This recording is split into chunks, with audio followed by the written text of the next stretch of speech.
Well, hello, everybody, and welcome to At the Book here on this beautiful Thursday, first Thursday in November here in 2021. And that means the football season is, well, it's more than halfway over in college football. It's getting to halfway over in the NFL, and we're rolling, baby. This is the first At the Book we've had since sports betting has become legal, since there are actually books in Louisiana. So Sunday at Harrah's New Orleans, they opened up the sports book also up at their property in Bossier City. Those are the Caesar sports books. And then LaBerge and Baton Rouge and Boomtown and Harvey both opened up on Monday, and there's probably more to come. I think there's one in the Golden Nugget in Lake Charles. I think I read is going to open up next week, and probably some more coming after that. So we actually have books to talk about, and we will be at the book soon enough. Live, this show will be from Harrah's New Orleans, the Caesar Sportsbook there every week. And so we were getting ready for that and excited for that. And in the meantime, we're excited to talk to you folks again. Devin Jackson and Jim Derry are here with me on bet.NOLA.com. Guys, what's going on? Just another exciting week, and I'm just glad I'm slowly catching up. I can't catch up to Devin. It's not going to happen, but Devin's lap field, man. My goal is to pass you by Christmas. You know, on Monday you were talking some smack though about, or maybe it was Tuesday when we were talking on Datitude on the podcast. But like, that was Monday. I'm within $200 of you. It's still $300. I lost the Monday night game. I lost the Monday night game. It would have been 200 had I not taken the lowly stinking Chiefs. It would have been 200. I will say I've lost more than $100 in big bucks 3 straight weeks. Devin, that's a foreign concept to you, I know, but it's a bad 75 or more in 3 straight weeks. So, and that just means that I'm due for a good week and you're due for a bad week. So let's see what happens. Devin, the man who is never due for a bad week, how are you? Doing well. Can't complain on this Thursday. But yeah, I mean, it was a good week for me in the big bucks. So again, can't complain. I thought, what, you go 8-2 again, or 7-2, or whatever it was again. I mean, it's incredible every week. So I just took the strategy this week of copying all of Devin's picks, Jim. So you're in trouble. I copied one of them. No, I think I actually have one the same as Devin and one the same as you, and I'm also fading you on one of them. So that's just the way it worked out. I did them independently. So anyway, before we get real heavy into football here, and there's plenty to talk about, the World Series did end on Tuesday night. Congratulations to the Atlanta Braves and their fans for the World Series championship, their first one in 26 years. And Devin, this is like the one time in your lifetime you can like act like you're a big baseball fan. Yeah, for sure. A lot of my friends and people I went to school with, they're excited. They're going to the parade on Friday because that's when it's slated to happen. So I'm sure I'll see plenty of videos all over social media celebrating the win. But yeah, it was exciting. My little brother actually went to went downtown to watch the game. He was able to celebrate with everyone else. So it was very fun to watch that happen and see the city of Atlanta finally get a major team win something, because we know what's happened in the past with that. There were so many 28-3 jokes going on in the middle of that game on Twitter. It was like, oh, an Atlanta team's up big halfway through a game in Houston, huh? No way this can go wrong. But it didn't. They held on. So, and I think unless you're a Houston Astros fan, and I know there are plenty of them in Louisiana, so my apologies to you. But unless I actually don't really care for either team, the Braves or the Astros. But if you're not an Astros fan, you were rooting for the Braves in that one, I think, Jim. Yeah, Dusty Baker is not Bill Belichick. So there you go. I'm a Cubs fan, and I saw Dusty Baker plenty in my life. I think he's a nice man. No one chews a toothpick better than Dusty Baker. But, I am not an Astros fan at all. I grew up watching the Braves and Cubs. I've always had a soft spot for the Braves. It's probably the only Atlanta team I can deal with. I was happy to see them win. I love the way Ozzie Albies plays. You got to love Freddie Freeman. What they did with all their injuries and faced adversity. And I tweeted out Tuesday night that I truly believe this. It's probably not probably. It's up there with one of the more improbable championships in the history of professional sports. To look where Atlanta came, what you could have got them at in August. They were dead to rights. No one gave them a chance. And you know what? Their GM made some big moves in the outfield. And Brian Snitker, a UNO alum, it was great to see a guy that has New Orleans ties, and Ron Washington, who is from New Orleans, born and raised. Love that dude, and he needs to get a managerial spot before he gets too old. But yeah, it was fun to watch. I mean, to your point, I went to a Braves game in late July. I was just there on sort of a little mini vacation with my family, and we got tickets to Braves Padres. And I went with a friend of mine who lives in Atlanta, who is a Padres fan. He's from San Diego. And we're sitting there discussing the Padres' chances at catching the Dodgers. Right. And, hey, did they have enough to make a playoff run? And blah, blah, blah, blah, blah. And the Braves won the game 2-1. And, crowd gets kind of excited. And you're thinking, wow, they're still buried in the standings. They lost Ronnie Acuna. They're not going anywhere. This goes to show you, man, in baseball, if you get in the dance, you have a chance. And that's true for any sport. But, if you're the 8th seed in the NBA, you don't really have a chance. But if you're the bottom seed in the baseball playoffs, listen, the Braves won the 13th most games in baseball this year. They won 88 games. I mean, like, my Seattle Mariners won 90 and are sitting at home. The Blue Jays won 91 and we're sitting at home. So, but the point is, if you get in, you have a chance to kind of catch some magic and make a run. So that's why. Exactly. I remember as a Cubs fan, 2003, which hurts my heart. The Florida Marlins were the bottom seed in the National League. And look, we won't talk about the weird things that happened to the Cubs in that series, but not only did the Marlins win the NLCS, but then they went on and beat the Yankees in the World Series. So you're right. Baseball is different than basketball, and that's one of the things I love about it. Anyone that gets in the baseball playoffs is a really good team, and they all have a legitimate chance. That's why I like playing higher baseball odds. You can make some money. You can get some great prices in baseball in the playoffs. Yeah, I mean, my poster example for this is 2001. Again, I'm a Mariners fan. They won 116 games and crashed out against, I think the Yankees won 89 that year. But they won their division. Right. They got in. And in a short series for 6 games, they were the better team. They weren't over 160, but that didn't matter. So that's what I'm going to bring up the next slide. This is Caesar Sportsbook odds for next year's World Series. And so to your point, Jim, there is some value to be had. I don't see betting on favorites because the best team doesn't even probably win half the time. I mean, we actually went through a stretch in baseball the last 3 or 4 years where the best team was winning more often than not. The Dodgers last year, I think the Red Sox in 2018 had the best record. The Astros in 2016. Yeah, the Astros and Dodgers were real close in 2017. I can't recall who had more wins, but they were the 2 best teams and made it to the World Series. The Dodgers are the favorite. We know they're going to spend the money. They've got the best farm system. I don't see betting that at those odds. You see the Astros at 7-1, but the Astros are getting a little bit older. Alex Bregman looks like he's aged some. I think he may have been playing with an injury. They may lose Carlos Correa to free agency. And then the Braves to repeat 9-1. They get Acuna back. Is there something on this board that you like at this point? Because I have one in mind, Jim, and I'll let you go first. I have 2 actually, and 2 that jump out at me. The White Sox and the Brewers at those prices are just incredible prices. The White Sox are probably they're a fairly young team except for a couple of their boppers, but they have a pretty good pitching staff, and you got to think they're going to add on.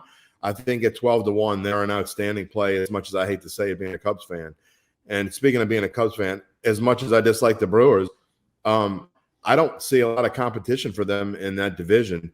I think the Cardinals are going to take a step backwards, and there's nobody else in that division I like. Already, the Reds are starting to break up a little bit. Nick Castellanos, he's not coming back. I love the Brewers at 16-1 because I think they're going to be a shoo-in to win the division. Yeah, I mean, I like both those picks because the White Sox are the same way. Those teams are getting into the playoffs almost certainly. The White Sox had a bunch of injuries this year and still won the AL Central by 8 games. So if they're a little bit healthier, they should cruise into the playoffs. But I'll tell you the team I like better than anything at the odds on there is the team that outside of the Dodgers and maybe the Astros has been the most consistent contender in the regular season and the playoffs over the past 5 to 6 years, and we forgot about them because they lost in the first round this year. But you're telling me I can get 14-1 on the Tampa Bay Rays? Yeah. They're always good. They're always good. They always have young players coming in. Wander Franco is going to be there for a full season.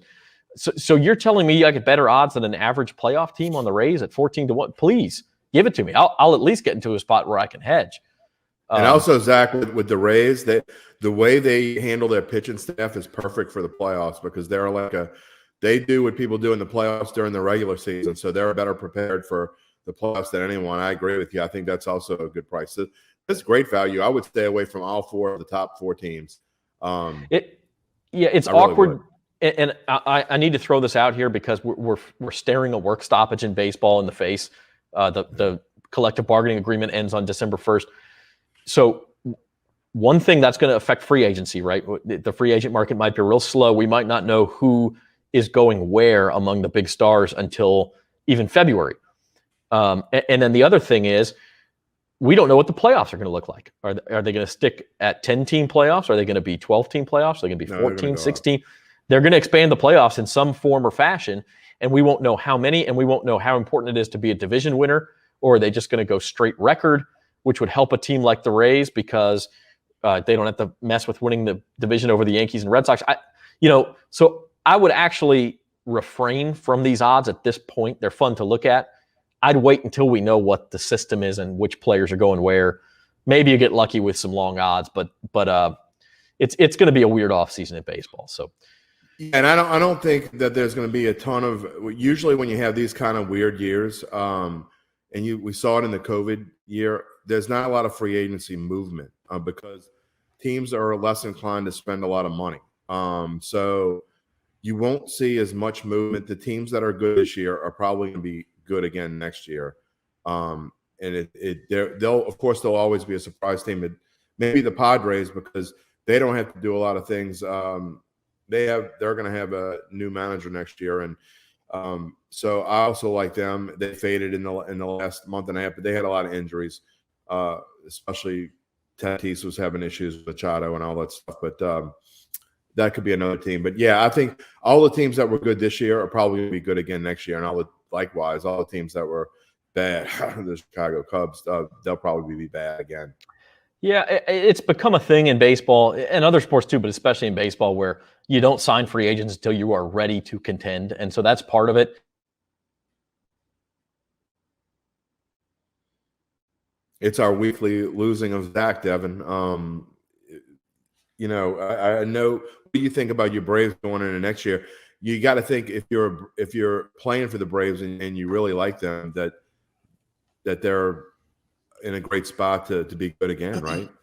Yeah, I mean, they got plenty of young players. Obviously, you get Acuna back as well. And to think they did all that without him, kind of leading the way, I think that makes them even more scary for next year. They kind of put it together towards the end of the season, and if they can, carry that momentum, I think you're talking about them as a potential top seed next year in the playoffs. So, and they showed that they can play well at home in the playoffs too. So they're definitely going to be a team to be reckoned with when it comes to postseason time. I think that this was the computer god's way of telling me it's time to talk about football. I have no other explanation for why this keeps happening to me. It doesn't happen any other time. I don't lose internet connection. All of a sudden, I don't know what it is. It's better to happen with us. It's better to happen with us than with Carville or Wingo. That's all I'll say. That's true. That's true. Speaking of James Carville, we'll get to him in a second. The football weekend starts tonight. I guess we're like contractually obligated to show this. This is the type of game that bolsters Devin's argument that they should just abolish Thursday night football. The Jets play the Colts tonight. I can't even get into this from a gambling perspective. I will say I'm a little surprised the line is that high, considering the Jets just beat Cincinnati. And I know Indianapolis is playing pretty well and is desperate, but 10.5 is a lot of points. I don't think it's enough. I think the Jets, they look like once a month they're going to pull one out of their keisters and just like be this gangbuster team. But Mike White, you're betting on Mike White because he had a good week last week. That's true. The Colts are probably the best bad football team in the league, if that makes any sense. They're certainly among the better of the mediocre. They've had a brutal schedule, an absolutely brutal schedule the first half of the season. And honestly, it doesn't get that much better going into the second half. So if they're going to have any chance going forward to look, here's your chance, right? The Titans don't have Derrick Henry, and I'm sure we'll get to that later. But if you're going to make any run at the division, and the AFC is bad enough to where a 9-win team might make the playoffs, the Colts got to win this one. And I think they're going to come out and be charged up. And they're at home again on a short week, gives them a major advantage. The Jets expelled all their energy. I love the Colts tonight, and I love the Colts to win. I think they can win by 3 touchdowns. Yeah, it's not a bad point. Devin, real quick, your take on this game, because we've already talked about Jets Colts too much already, to be honest. Yeah, I mean, like you said, this is another argument why we don't need Thursday night football. Honestly, the two of the primetime slates this week is certainly questionable. Not even this one, but the Monday night one too. But I think the Colts, like you said, Jim, they're the best worst team in the NFL. Like, they do everything to win a game, but then they find a way to just throw it away. I mean, they had the Titans Literally in the corner last week, and they just threw the game away. So I definitely expect the Colts to win big tonight. I think the Jets, they're a team that will win unlikely games. I don't think this is one of them. And I don't expect Mike White to continue his success that he had on Sunday. Zach, let me ask you real quick. I wrote in my NFL picks column. Doesn't it pain you whether you don't care about the Colts, like the Colts, dislike the Colts, whatever? Doesn't it pain you when Wentz just like pull some really fluky, stupid, dumb play, shuffling it to the other? It pains you to watch that, doesn't it? Stop. He's one of those guys. He's one of those guys where if you don't have a rooting interest, he's just so frustrating to watch because you can see the talent. You can see the talent. Like 4 out of 5 plays, he's like, yeah, this could work. This is the guy who was, on track to win the MVP in 2017 before he tore his ACL. And then all of a sudden, you're right. It's like a Mark Sanchez play every 5 plays or something. So what are you doing? So we'll see. Maybe he'll eventually grow out of that. I don't know. But we don't make James Carville pick the Thursday night games anyway. We wouldn't have made him pick that one. But let's get into his picks for this week with Cashin and with Carville. You can play by going to NOLA.com/cashin-in. It's a new month, new prizes for November. Make your picks, 8 picks a week against James Carville. And if you beat him for the month, you win prizes. If you're one of our top finishers for the whole season, which if you haven't played yet, it's too late for that. But you can throw 2 weeks out. So if you've played, fell off the wagon, you're coming back, come back and play. NOLA.com/cashin-in. Here's James Carville's picks for this week.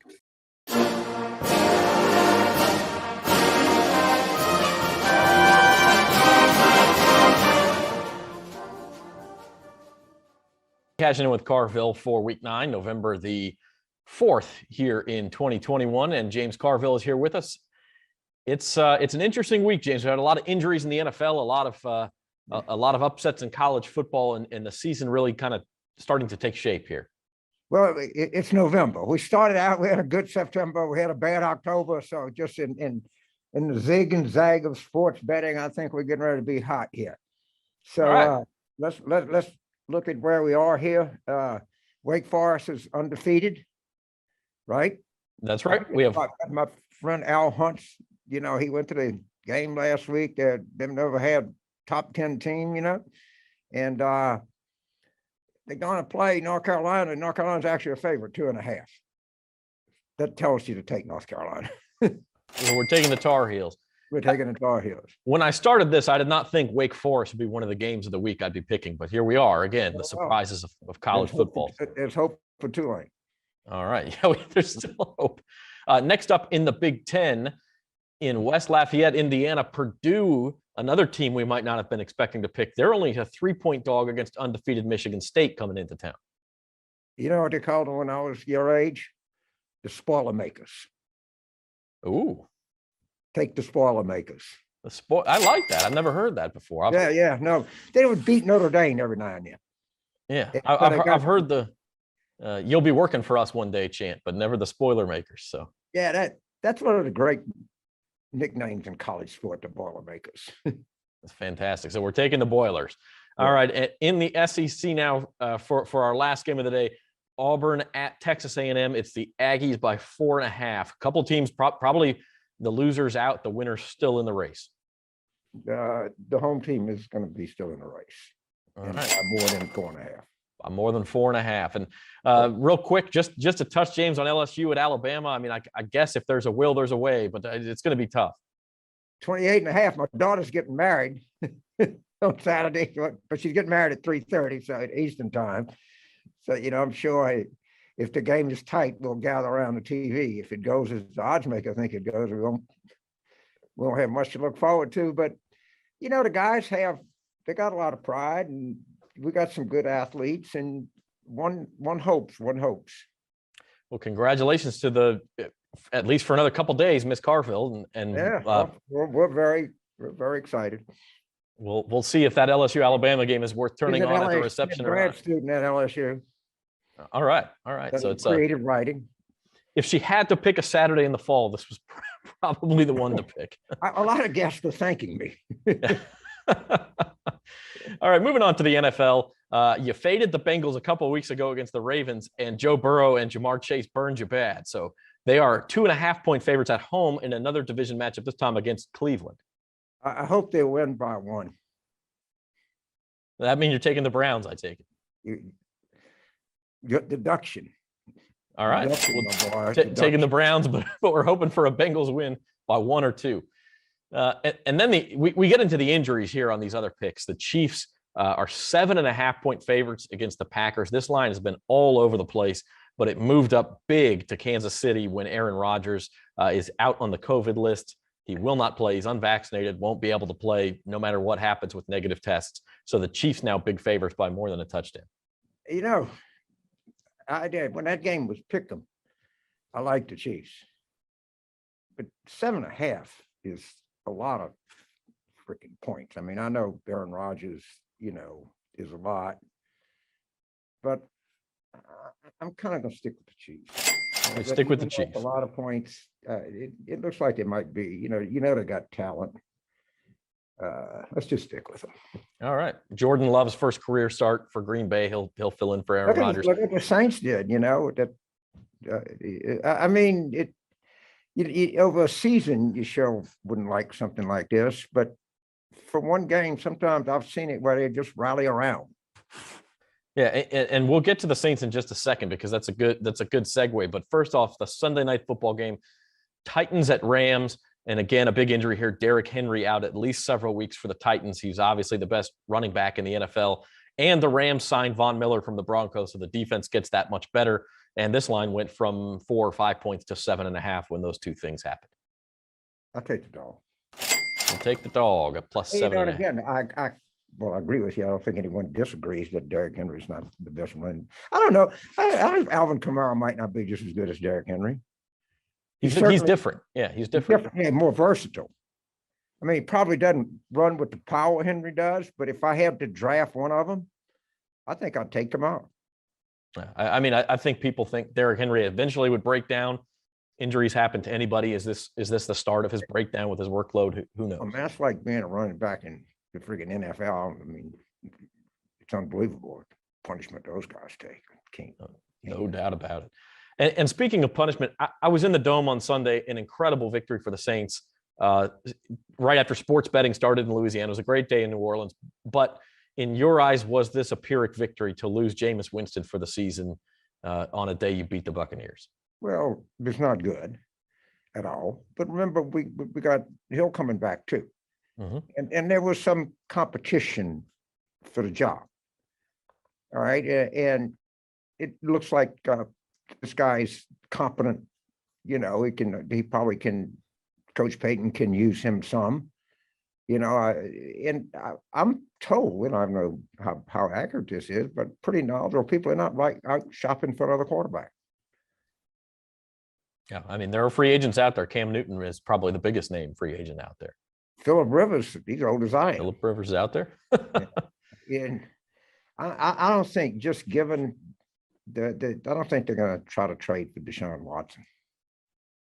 I would not think so. And especially the Texans have come out and said they're keeping him. So that's Right. Now, but Yeah. the Saints are very, some guys that have some of these issues that are really good athletes, they're not very high on that profile. And I No. don't want them. You're right about that. Well, James, we appreciate the time this week. We know it's a big weekend for the Always family. fun and a big week, but we're out of October and we're into November and we're returning to our September roots here. The scary season is over, and we'll get back to the fall. We wish you a good weekend, Absolutely. and congratulations to your daughter. Thank you. Very excited. Thank you. Thank you. All right, we'll see you next week.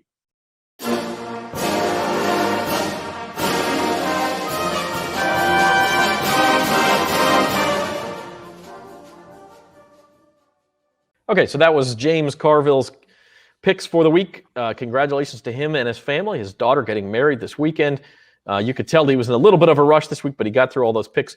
Again, if you want to play Cashin' In with Carville, you can go to NOLA.com/cashin-in for your chance to win a November prize or a season-long prize. Okay, we talked about Jets Colts. I want a solemn promise between the three of us. We're not mentioning it again tonight. It's Super Bowl III rematch. It's much less interesting than that. That's it. You won't hear nothing from me. And if you want to get that out of your system, there's another game you could watch tonight. As a Louisianan, the UL Ragin' Cajuns are playing, and they are on track to win the Sun Belt West Division, trying to keep that rolling. 6:30 tonight.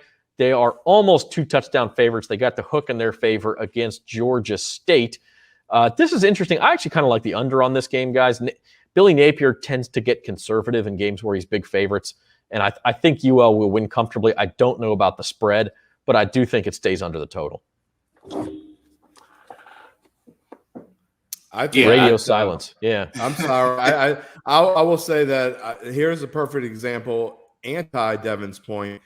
If there were no Thursday night NFL, I don't care how bad it is, I'd be forced to watch the Ragin' Cajuns against Georgia State because I'm desperate, and I'm glad I'm not that desperate.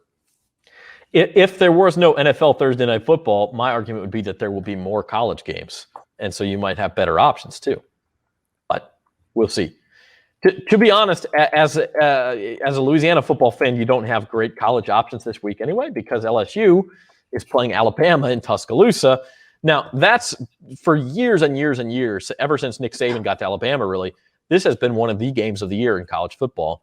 But this is 2 straight years now where it's just looks like a complete mismatch. And that was the case last year. I believe it was actually the same spread last year, 28.5 points, and Alabama won 55-17 at Tiger Stadium, so they covered. This one's 28.5 points in Tuscaloosa. I know we talked about it Monday, Jim, and you said you actually liked LSU to cover here. I do. This is not the same Alabama team.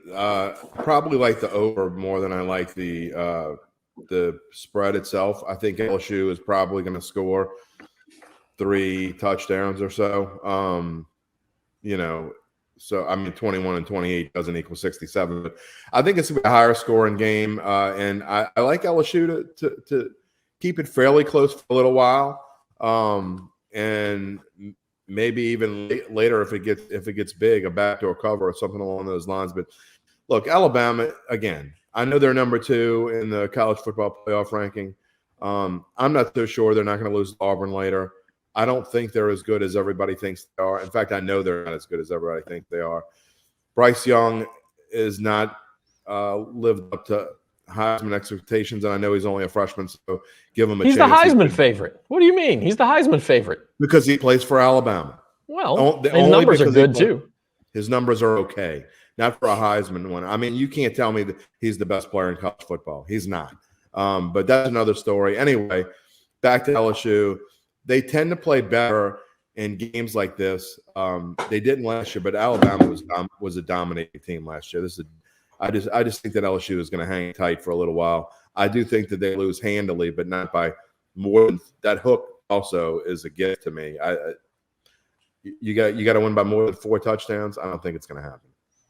I will say this: the money will come in on Alabama nationally, but right. and maybe you could even see in Louisiana because people are like, this LSU team. There's no way that you could see some of that sort of emotional fade money coming in too. So Jim Derry throwing shade on Alabama and on Bryce Young, the Heisman favorite, saying they're not that good. Devin, what says you? I'm gonna disagree with that. Alabama has a point to prove at this point. I know they're ranked number 2 in the college football playoff ranking, but Nick Saban, he's going to do what it takes to stick it to LSU. And this is a game that I think is going to get ugly really quick. LSU's down, I believe, now 3 of their top corners. So there's not going to be much resistance from the secondary. Offensively, I mean, Max Johnson is going to do what he can, but I think ultimately this game gets out of hand. I think LSU has a chance at a backdoor cover, but I think this game is going to get ugly real quick. Yeah, There you have I it, mean, the Bible. Yeah. If Devin likes a game on college football, you're in trouble if you're fading him. Yep. I do think 28.5 is a lot of points, and this is why you don't mess. Like my school, Missouri's 38.5 point dog at Georgia this week. 38.5 points. Missouri's 0-8 against the spread. They're the only team in the country that hasn't won a single game against the spread.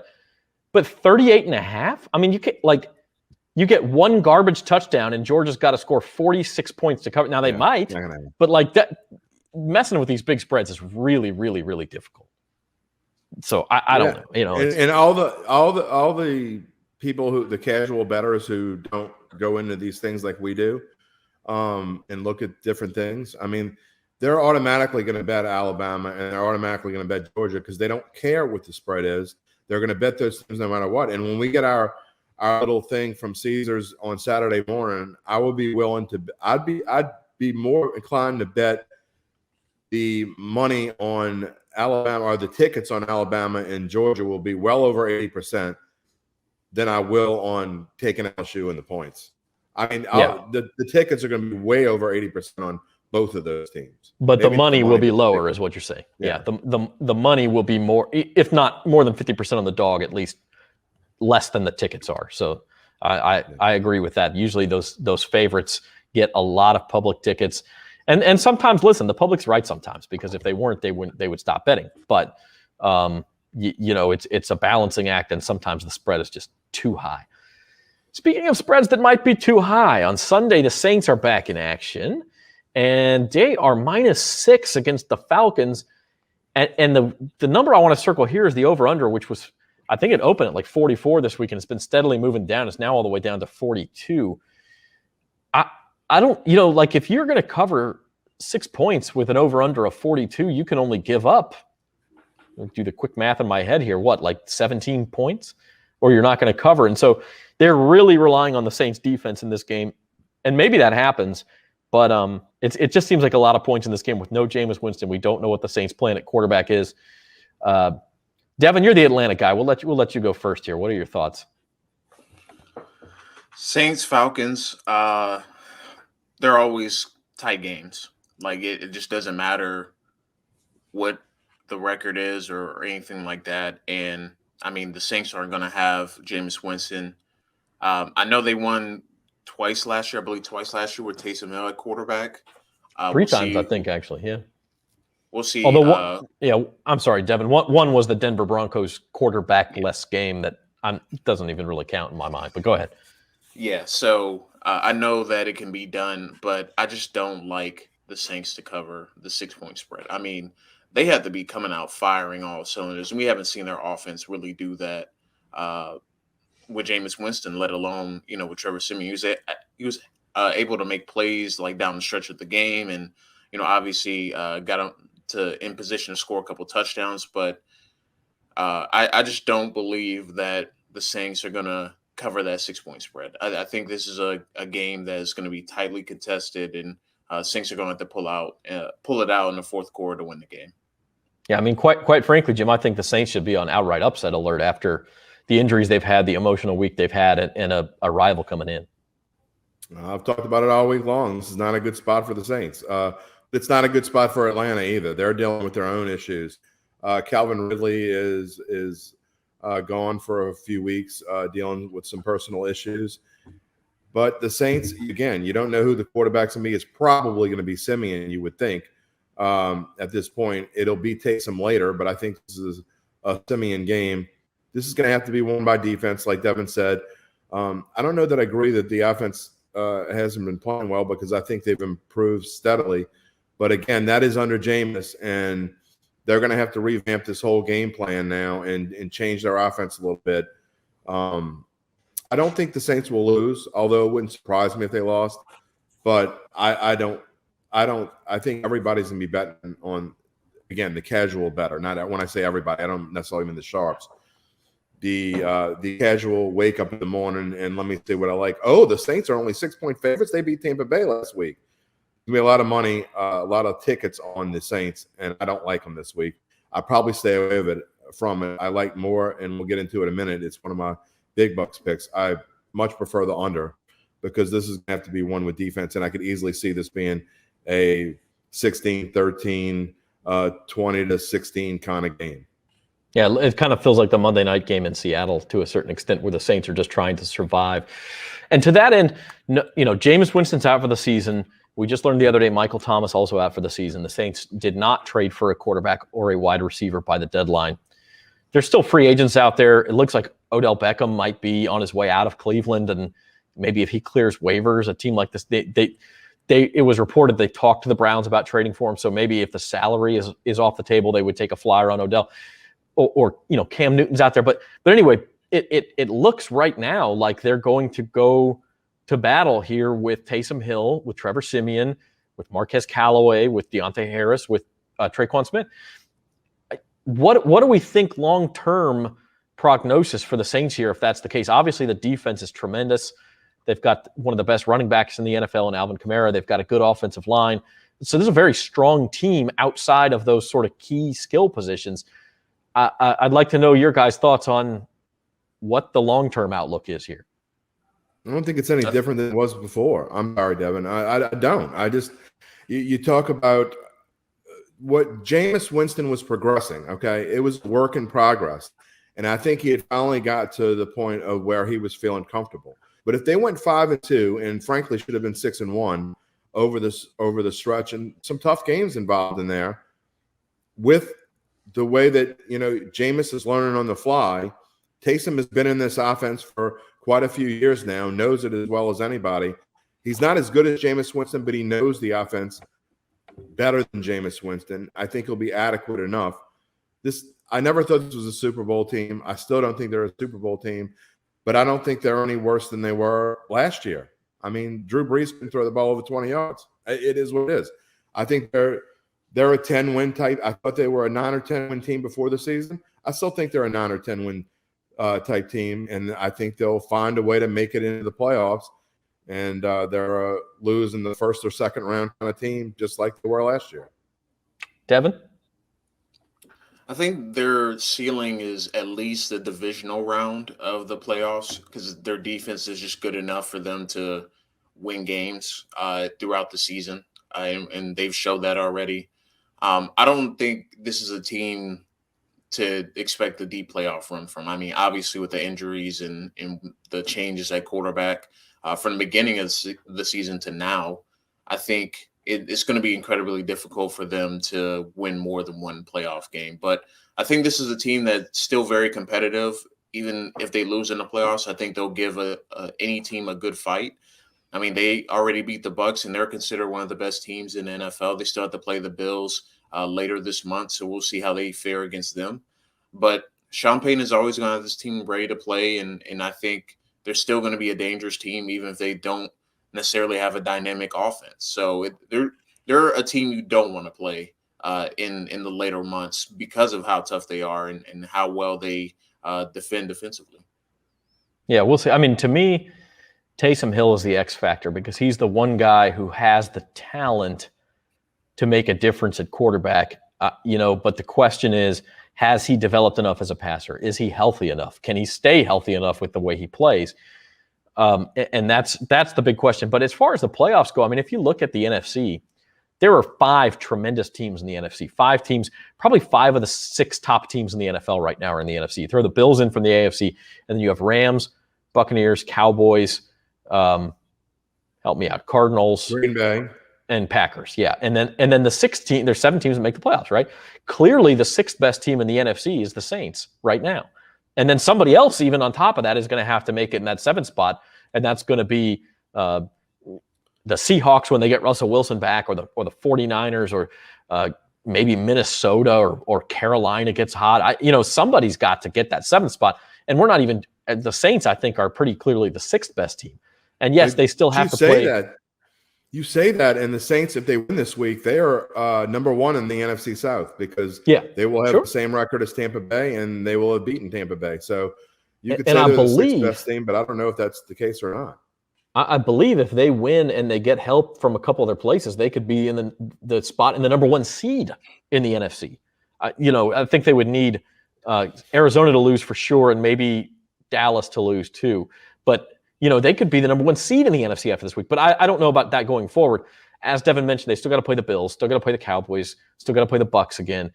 There are tough games, but there's also games 2 against Atlanta. They play Carolina again. They have the Jets. They have the Dolphins.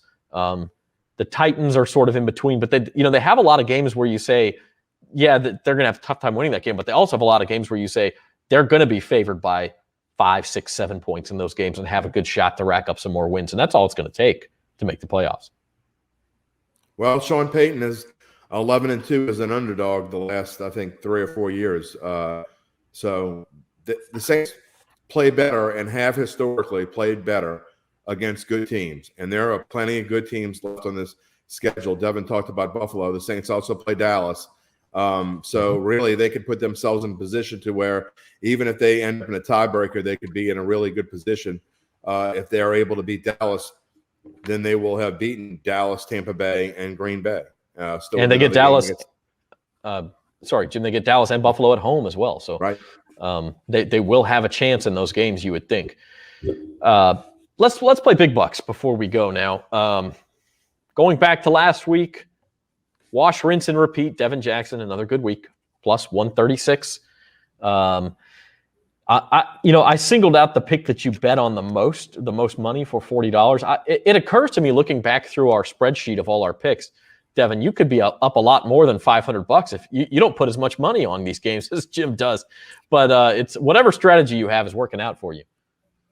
Yeah, for me, I try to just do a moderate amount every week, unless I feel really confident about the game. I think I only bet like 55 once or twice this year, but usually I keep it between like 20 and 40 just to get the small increases. Because for me, I was thinking about the season long thing because I want to get more, like even if it's small increases, it's still more money. So that's kind of my strategy with playing this. Like I don't want to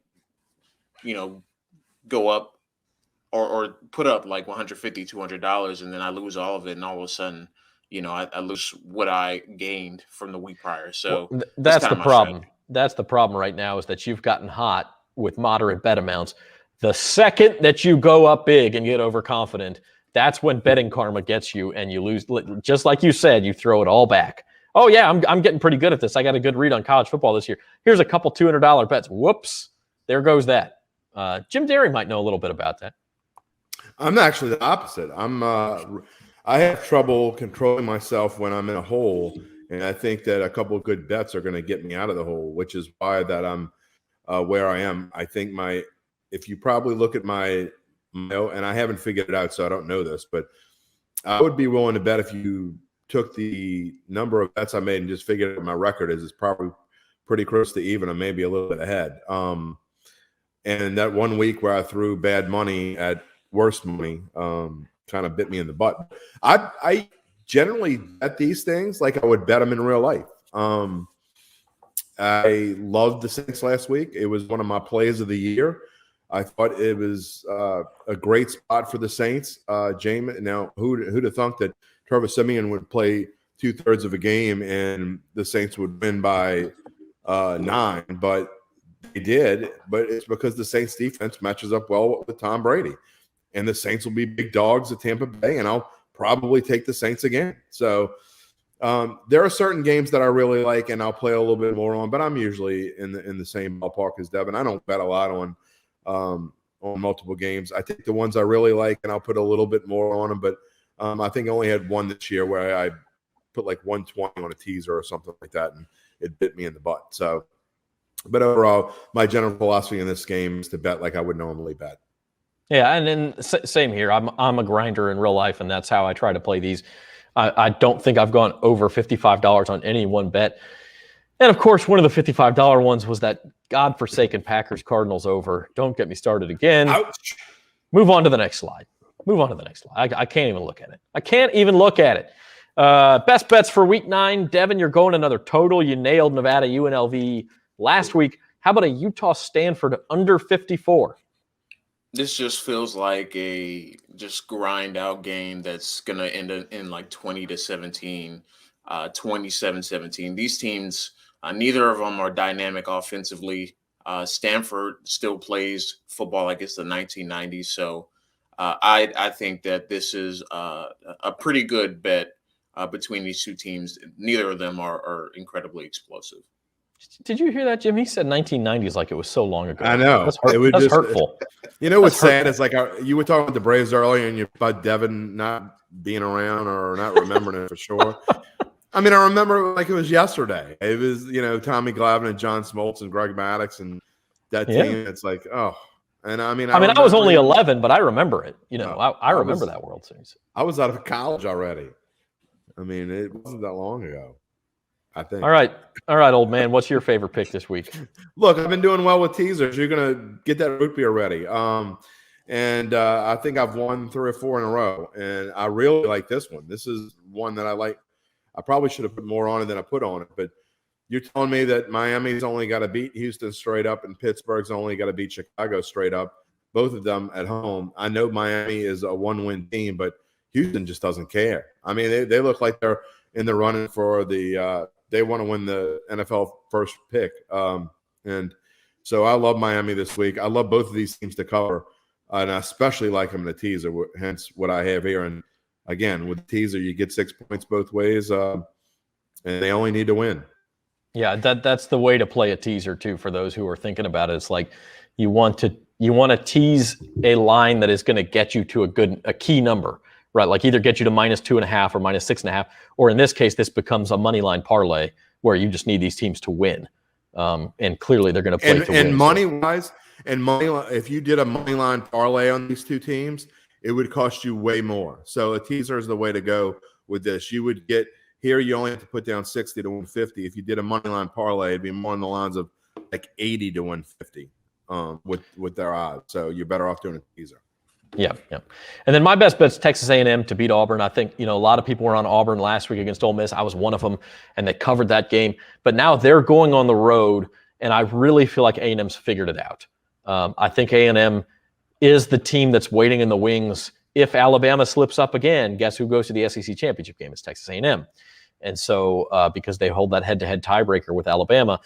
So they weren't a very good team for a little while after they lost their quarterback early in the year, but they figured it out.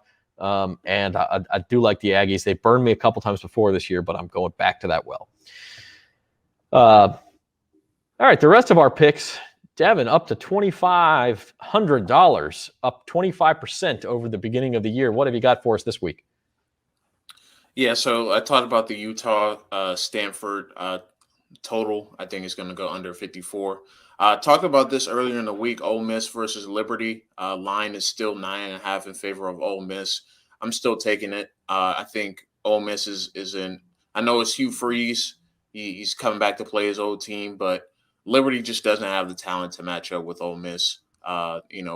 Position by position. But I think it'll be a fun game. I just think Ole Miss will win by a couple touchdowns. So I took that game. Took Florida against South Carolina. South Carolina hasn't been great this year. Florida really needs a big win. Dan Mullen is, I won't say on a hot seat, but people are definitely questioning whether he's had a bad week. Yeah, that man has had a bad week. Yeah, he hasn't had a good week. So he needs his team to play well against South Carolina. I think Florida will do enough to cover. That should say -18.5, by the way. I was going to say, Devin's that good. He gets those kinds of lines. Florida needs to win that game by 19 points. I just want to make that clear. And then the next one, Indiana is +20 against Michigan. So I'm 0 for 2 on those two, but just transpose those. It's Florida -18.5, Indiana +20. Right. And then finally, the Chiefs, I just like them 7.5 point favorites against the Packers. No Aaron Rodgers. I know Chiefs have been incredibly disappointing. I mean, they didn't even look good on Monday night against the Giants. Barely squeaked out the win. But I think I don't want to say this is a game that they kind of get back to a normal, but I think this is the game that they're like, we still have a potent offense. We can still win games, big games, even if, there's no Aaron Rodgers. But I think the Chiefs, I like them this week against the Packers. I think they win by at least 10. Yeah, with no Aaron Rodgers, that line jumped way up. And I personally am not going to touch it because that line's crazy to me. But I can see where you're coming from there. And I will, by the way, as the guru of big bucks, I'm making an adjustment here and going to give you Florida minus 18 because that's what Jim took it at. So just so you guys have the same, I'll put it the right way for both of you and make it Florida minus 18. So Jim, you go ahead. Yeah. How much you got there, buddy? You're still down 25%. Oh, considering where I was, it's a marked improvement. We have been, I told you, lulling out of sleep. This is 3 straight really good weeks for me. And we're going to make it 4 this week because I really like a lot of my picks. It's kind of an underdog type week. If you look at the board here, I have no idea why Wake Forest is getting points from North Carolina. North Carolina showed me nothing in Wake. I don't think North Carolina can stop Wake Forest. I'd like to hear what Devin says on that. We can talk about it off the air, I guess. Florida, I agree 100% with Devin that they don't need to just win. I think they're looking to win with style points, and South Carolina's terrible. So this is a perfect spot for them. If you go down, I've already talked about my Saints Falcons under pick. It was under 42.5 when I put this in. It may be 42 now. It's going to keep on dropping. So if you like that, you need to take it now. It'll probably be 41 by the time the game starts. And then a couple other ones that I like. The parlay with 49ers and the 49ers under. The last time they played, it was 17-10 just a few weeks ago. Now Kyler Murray's not playing. I think this is a great spot for the 49ers, who haven't went home yet, by the way. This is a great spot for them to come in, and maybe they start making a little bit of a run.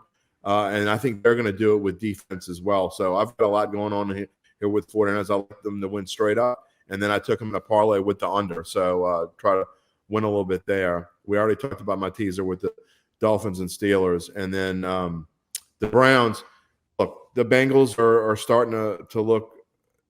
They have that one game. I know it's just the Jets, and you throw it out, and everybody can have a stinker. But the Browns, I think, are in a position to where they really have to win. I mean, they have to win, or they're starting to fade in oblivion. And now all the stuff with OBJ, and I think that distraction is actually not going to be as big of a distraction as you think, because having him not at practice kind of keeps the distraction away. I think the Browns are in for a good week. They match up well with the Bengals. They can run the ball against this average Bengals Russian defense. And I think they will be able to throw it as well. So I really like the Browns there as well. All right, my picks. We got to turn this around because I was over 2,000. I was plus for the year just a couple of weeks ago, and it's been ugly 3 weeks in a row. So we got at some point it's got to turn around. And I do actually have some picks the same as you guys. I went with San Jose State just like you did, Devin. I went Saints Falcons under, Jim, and I also have the 49ers on the money line. Now, a couple of other picks I got the Eagles on the money line against the Chargers, and I still think the Eagles are being undervalued. I thought so last week. They got a big win in Detroit. The Chargers are traveling cross country. I know people are down on the Eagles. I don't think they're a great team, but I think they're good enough, possibly to win that game. The Rams, I actually like. They were only minus 4.5 or 5, but I liked them before Derrick Henry went out. And before they got Von Miller. And so I do think that that's a fair price, and I think the Rams could win that game pretty easily. The Titans are salty, though. We'll see. They'll fight for Mike Vrabel. And then the one place where I sort of faded you guys was Bears-Steelers. I still think you're okay on that teaser because I think the Steelers probably win the game, but I think the Bears give them trouble. I think they're the type of team, Justin Fields figuring it out a little bit, and they play good enough defense against a sort of a one-dimensional offense to where they could certainly keep that game close. What has Justin Fields figured out? Oh, really? Okay. Oh, I mean, he looked much better. He had much better last week. He had one great run, but other than that, I'm not sure what he looked good at. Who's the better quarterback, Justin Fields or Ben Roethlisberger right now? Oh, it's unquestionably Ben Roethlisberger. It's not even close. I don't know, man. Justin Fields might be the worst quarterback in the NFL. I mean, he's a great runner, but he's never going to be an NFL. 3 years from now, no one will mention Justin Fields' name at all, except maybe in a trivia question. Devin, is Sam Darnold still in the NFL? He's still in the NFL. Yeah. Zach Wilson's still in the NFL. PJ Walker's playing for Carolina this week. Yeah, PJ Walker. You're saying Justin Fields is worse than PJ Walker? Yeah, absolutely.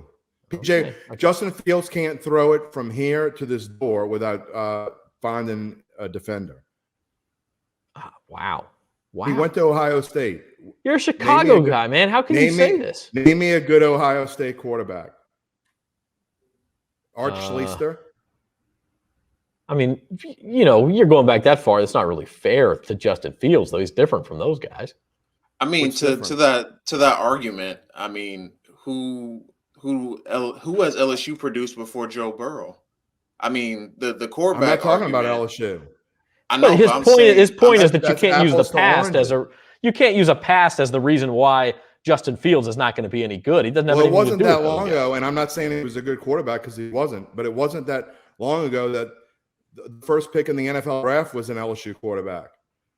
That's right, and he was terrible, but that didn't stop anybody from thinking Joe Burrow was going to be good. So, well, I mean, if you want to talk about LSU quarterbacks, we go Burt Jones. He was pretty good. If you want to go back in lore, you go back beyond that, and I mean, who cares? I mean, it doesn't it doesn't matter. It does matter because Ohio State doesn't get good quarterbacks, and that make it in the NFL, and he's not a good quarterback. Tell me one thing that makes him a good quarterback besides that he can run the football. Make him a running back. I mean, name me one good game he's had. He's now halfway. Is Jalen Hurts a bad quarterback? Jalen Hurts is nothing special. No. I mean, he's not terrible. I'd much rather Jalen Hurts than Justin Fields. I'm just saying, I think they're comparable players. I don't think Justin Fields is the best quarterback in the NFL, but I think he could be a comparable player to Jalen Hurts. Okay. Well, maybe 3 years from now, we're not talking about either one of them. Yeah, I think possible. I'm just saying, when you get midway through the season, and now you're talking about he started every game except for 2, I believe, and he has been probably the reason why they've lost at least 2 or 3 of those games. I think you're just mad the Bears didn't cover last week. No, I mean, yeah, of course I'm mad at the Bears didn't cover. I don't like the Bears. I hate the fact that I picked the Bears. It upset me all day that you actually made this one of your best bets of the week that you picked the Bears, because I think the Bears are terrible. And I'm trying to just figure out why I did that. But they're not good at running back. They're not that great in defense when Khalil Mack doesn't play. We got Jim Derry yelling at a cloud now, so I think it's time for us to go. We talked a little 2022 World Series. We talked LSU, Alabama, Saints, Falcons, where the Saints go from here, and of course our big Bucks picks. We also talked to James Carville for this week's edition of Cashin' In with Carville. This has been At the Book for Thursday, November 4th. For Devin Jackson and Jim Derry, I'm Zach Ewing. We got to get out of here. We'll see you next time, everybody.